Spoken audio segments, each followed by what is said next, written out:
Hello everyone, welcome to Manohar UPSC.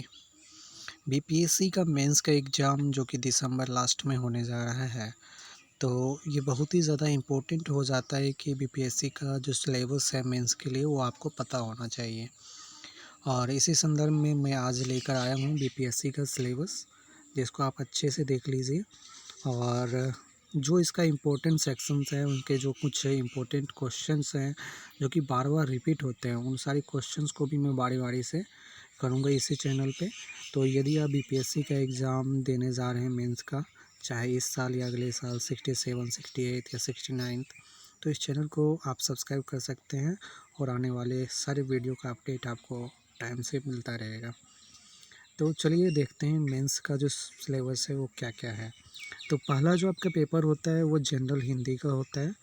तो general Hindi जो कि 100 मार्क्स का होता है, और उसका एक तरह से जो माध्यमिक स्तर का होता है, सेकेंडरी स्तर के होंगे क्वेश्चन, और उसमें क्या-क्या किस-किस तरह से पूछा जाएगा, तो वो इस तरीके से है।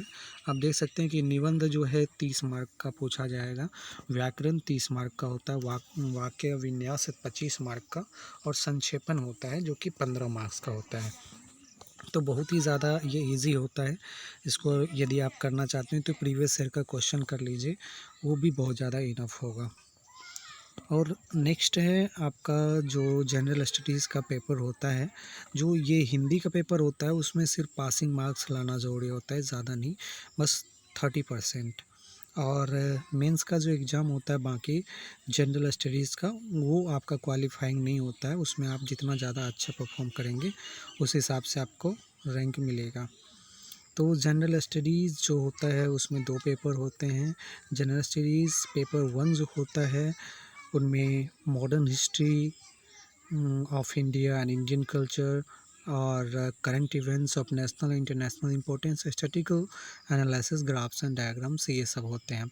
तो जनरल स्टडीज़ के पेपर को 3 भाग में बांट दिया गया है, जिनमें पहले भाग में मॉडर्न हिस्ट्री ऑफ इंडिया और इंडियन कल्चर से रिलेटेड क्वेश्चन होंगे, दूसरे में करंट इवेंट्स से इंटरनेशनल रिलेशन से रिलेटेड जो भी क्वेश्चन इंपॉर्टेंट होंगे वो सारा होंगे, और उसके अतिरिक्त स्टैटिक्स पार्ट जो है वो सेक्शन थर्ड में आ जाएंगे पेपर 1 के।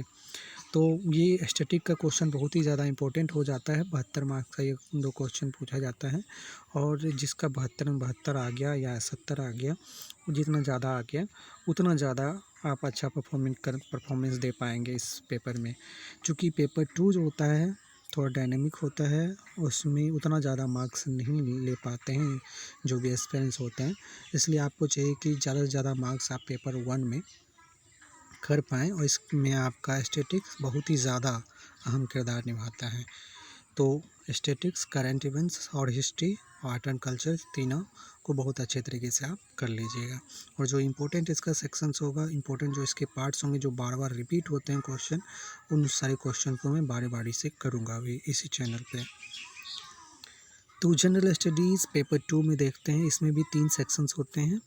तो पहला जो है इंडियन पॉलिटी से रिलेटेड होता है, सेक्शन 1, और सेक्शन 2 होता है इंडियन इकोनॉमी और ज्योग्राफी ऑफ इंडिया से रिलेटेड, और थर्ड जो सेक्शन होता है the role and impact of science and technology in the development of India. यानी मतलब साइंस और टेक से रिलेटेड क्वेश्चन इसमें पूछा जाता है थर्ड सेक्शन में।